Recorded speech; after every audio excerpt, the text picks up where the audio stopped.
I never left. I'm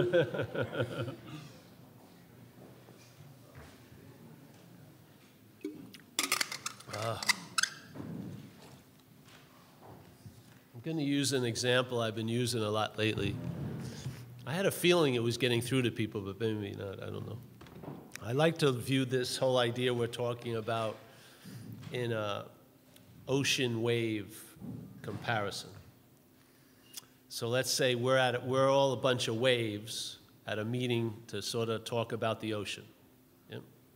So we're all sitting here thinking we're a wave, and that wave obviously is the ocean, but not to itself. To itself, it's a wave. It's distinct from the ocean. And it may be suffering things like dryness and all these things that are impossible, but they seem real to it as a wave. And they want to know the ocean. They want to have an experience of the ocean because they think that will help being a wave. Yeah? I'd be a better wave if I could just have some spiritual ocean experiences. Yeah? What we're trying to point out here is that maybe you're not the wave. Yeah? If you're not the wave, what happens if you entertain you're not the wave and it dawns on you? That's the ocean. There's nothing you need to do to get an experience of be the ocean. You already are the ocean. You have always been the ocean. You have just been mistaking yourself as a wave. Yeah? All we're doing, so we could sit here and describe the beauties of the ocean and the depth of the ocean, how incredible the ocean is, but for me, if you're hearing it as a wave, it's not going to do you any good. Because all you'll be thinking of, man, if I could only have an experience of the ocean, I'd be such a better wave. Yeah? I'm just asking, maybe you're not a wave. If you're not a wave, that's the ocean. Yeah? And when the wave realizes it's not a wave, and there's that realization that's the ocean, also the realization it's always been the ocean. There was never a wave. It was just an appearance, yes? And an appearance of ocean, yeah? Forming what we call a wave. But it doesn't become distinctly different than the ocean.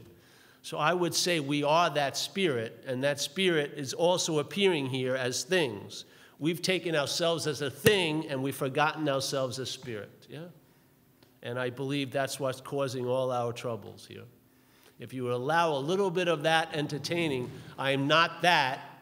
I'm not whatever is arising, whatever is appearing in my head, whatever it thinks is feeling and think is doing and think is having.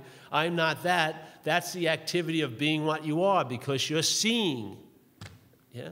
That's what awareness does. It sees. It's aware of. You now become aware of what you used to think you were.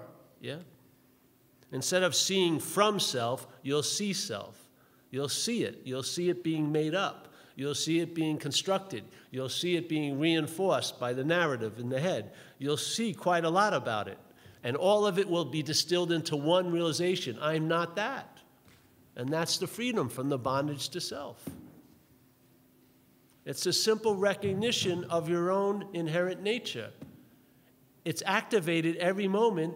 It's demonstrating itself in conscious contact. Yeah? Every situation you're in has been preceded by consciousness. Without that, there wouldn't have been any recognition of any situation. It's like here, we're in this room, and let's say if someone turns out the lights, so it's dark now.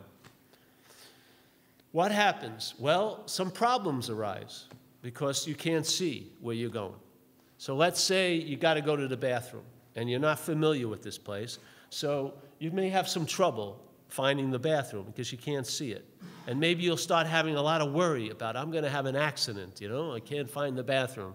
And then maybe some very smart person will say, hey, I have a map of where the bathroom is. I remember vaguely one time I saw it, and it tells you what to do to get to the bathroom. So you try to follow it. But while you're going to get to the bathroom, you run into a chair, and you hurt your knee. Then you bump into someone, and they get resentful. Hey, where are you going? I thought I was going to the bathroom. I'm sorry. All this stuff, all these problems arise, right, when the room gets dark. What do? What we usually do is we just accept the fact of the darkness, and then we buy knee pads. And then we keep buying maps of how to get to the bathroom or read books of what it was once like when you could see where you were going and this and that. And then we make a preemptive apology. I'm sorry if I bumped into you, but I can't see all this. Instead of just entertaining, where's the light? The light switch. Hit on the light switch. As soon as the light returns, all the problems diminish. They were based on the darkness. Even though they seem so real, their reality stems from the belief in the darkness. When the darkness is replaced with light, which all darkness is absence of light, when that light comes in, do you have the same problems as you had when it was dark? You can see the bathroom. You don't need to buy a map. Yeah? You're not going to bump into somebody. You can put away the knee pads. You're not going to hit your knee against a chair. Why? Because you can see. Your life is now illuminated. Before, everything was based on hearsay. Everything was based on belief. Oh, I was told if I do this and do that and get this and get that, that I'll be happy. Yeah? It's just pure speculation. But when the light comes on, you can see. You know what you like and you don't like. Things become blue is blue and red is red. There's no interpretation. If you can't see red, all you can hear is descriptions of red. But when you see it, do you need a description? I saw it. I see red. You don't have to stop describing it to me, all right? I'm seeing it. That's what we're trying to do. We're trying to read a description to it, but you're seeing now. It's just been captured by a form of looking called self-centeredness. It's the same seeing, but it's been interpreted as you looking. That's where it's hidden. Every moment you're looking is what you're looking for, like St. Francis said. Every moment, what you're looking for is what's looking. How could that be? I'm what's looking. I want to get away from me. The last thing I want to find is more Paul. Yeah? No, the seeing is what's looking. The mind has called the seeing you, and now it's you looking. That's what's blinding you to the seeing. You can't see it because you're looking for it. When you stop looking for it, maybe you'll have an experience of what's seeing. Yeah? But while you're busy looking for it, that's the way to be blind to what's seeing. It sounds funny, doesn't it? It would seem like if you look for it, you'd be able to find it. But it's in the looking for it that keeps it lost to you.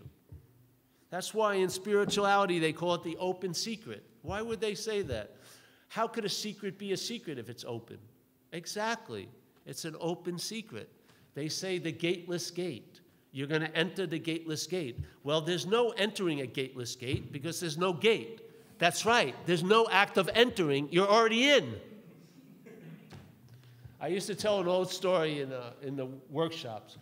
Let's say there's heaven's door, yes? Heaven's door, and then there's me, and I walk up and I knock on heaven's door.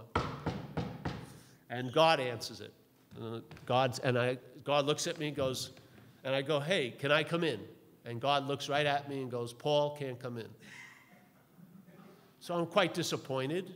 So I decided, well, I'm going to really practice. I'm going to get a good spiritual resume, and it'll have to take me. So I start meditating and get the clothes and the candles and do all this stuff. Pranam a lot, whatever. Namaste, everybody, all this stuff.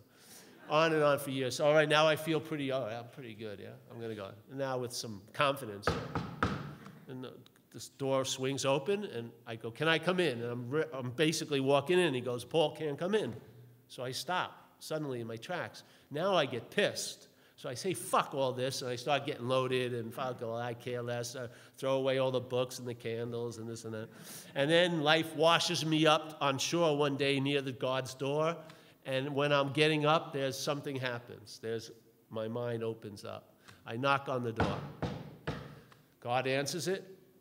He looks at me, and I go, can I come in? And he says, Paul can't come in. And I walk right in because I realized I wasn't Paul. God was not saying, I can't come in, ever. He was just stating a fact. Paul can't come into heaven. What you think you are can't enter heaven. So every time I was identified with Paul, that was my self-exile from heaven. Not God, not life, not the Buddha, none of this happening. It was my misidentification. As soon as I realized I wasn't that, when he said, Paul can't come in, I walked right in. That's exactly what it's like.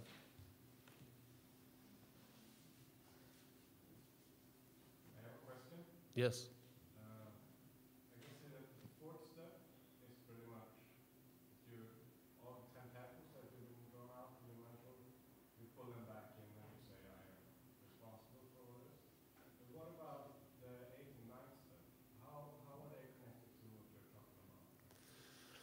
Well, the 8th and 9th step, if your mind's in the mental realm a lot, it's in the past and future, yes? So when you do the amends, it's about clearing up the past so you can be freed. You free some of your attention that's stuck there, especially with the things you're avoiding to deal with, yes?